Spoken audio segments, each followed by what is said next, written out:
Bonjour à tous et nous sommes de retour pour notre série sur Discord JS version 13 et peut-être la version 14.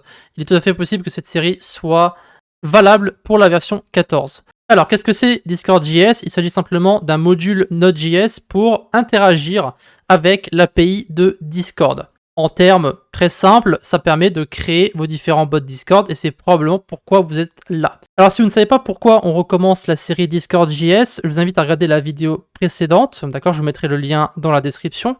Cependant, si vous êtes nouveau et que vous en moquez de pourquoi on a recommencé, puisque vous n'avez pas vu la première série quoi qu'il arrive, vous pouvez simplement continuer.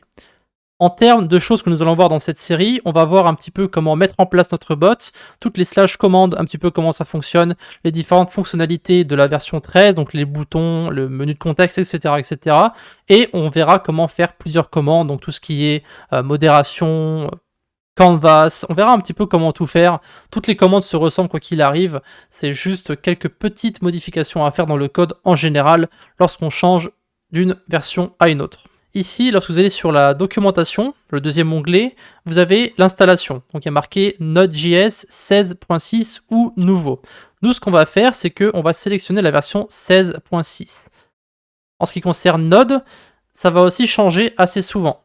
Ce qu'on va faire, c'est que pour que vous restiez compatible avec le tutoriel, on va faire en sorte que vous soyez toujours en 16.14. D'accord? Parce que cette version-là peut changer. Lorsque vous allez dans téléchargement ici, il est tout à fait possible que vous trouviez une autre version. Donc ici, vous avez, dans téléchargement, vous avez Previous Release. Vous allez dessus, et là, ça va vous donner en fait donc toutes les versions. Donc vous pouvez très bien marquer par exemple 16.14, et ça va vous donner un lien pour la version 16.14. C'est comme ça qu'on va télécharger les versions, ça va permettre de pouvoir rester en fait en accord avec le tutoriel. Ok? Donc téléchargement, ça va vous renvoyer ici sur plusieurs liens. Et donc ici, vous prenez la version Node v16 14.0-64.msi et je vais lancer l'installation de Node. Donc on a bien 16.14, hein, ok. On va accepter les termes, rien de très spécial, peu importe où on l'installe. Ensuite, ici, aucune importance encore une fois, on peut appuyer sur Next. Ici, il va y avoir marqué Automatically Install the Necessary Tools, vous pouvez cocher. Ça va installer Chocolaté et d'autres choses en rapport avec tout ce qui est compilation C++. Et après, vous appuyez sur Installer. Vous demandez si vous voulez lancer en admin, etc., etc. Vous mettez oui. Et donc, ça va installer Node.js. Donc, ça va être assez rapide. Par contre, ce qui va être plus lent, c'est l'installation qui va venir juste après. Ici, vous avez les différents modules d'installation. Vous pouvez appuyer sur Any key to continue. Alors, puisque moi, j'ai déjà tous ces différents scripts qui sont installés sur mon ordinateur, je ne vais pas avoir le besoin d'installer tout ça. Mais si c'est votre première fois, vous allez en avoir besoin. Donc ça va lancer PowerShell en administrateur et ensuite ça va simplement installer tous les différents compilers qui sont nécessaires. Alors ce ne sont pas nécessaires mais qui seront peut-être nécessaires pour d'autres modules dans le futur. Donc ça c'était pour Node.js, donc c'est pour lancer la librairie. Et maintenant on va avoir besoin de VS Code.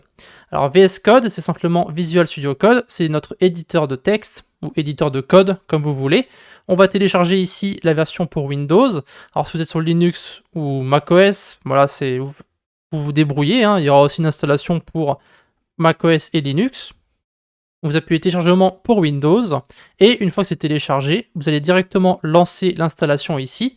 Alors allez assez lentement parce qu'il y a quelques trucs à cocher dans l'installation. On va accepter les règles. L'installation n'a aucune importance encore une fois, c'est vous qui voyez. Hein. Et donc ici, vous avez deux cases à cocher. Vous avez Add Open with Code, première fois, et une deuxième fois. Cochez ces deux cases. Ok? Ça permettra en fait, lorsque vous allez faire un clic droit dans un dossier, de ouvrir le dossier avec Visual Studio Code. Ça permet en fait de gagner du temps lorsque vous allez ouvrir ces différents dossiers. Next, et après on installe. Je vais lancer VS Code lorsqu'il sera installé. Et voici à quoi VS Code va ressembler lorsque vous allez le lancer. Vous allez possiblement avoir une page d'accueil. Moi, je l'ai désactivé, donc je ne peux pas vraiment la voir. On va simplement zoomer pour que ce soit plus clair. On ne va pas utiliser VS Code pour le moment, mais dans la prochaine vidéo, on verra justement comment créer notre serveur Discord et comment lancer le bot ou l'inviter directement sur le serveur. Donc, quoi qu'il arrive, on va l'utiliser dans la prochaine ou dans la vidéo qui viendra juste après. Dans tous les cas, ça sera tout pour cette vidéo. Donc, si vous avez des questions à poser, hein, vous allez sur Discord, vous pouvez laisser un like, commentaire ou sub directement sur la chaîne et on se voit dans la prochaine.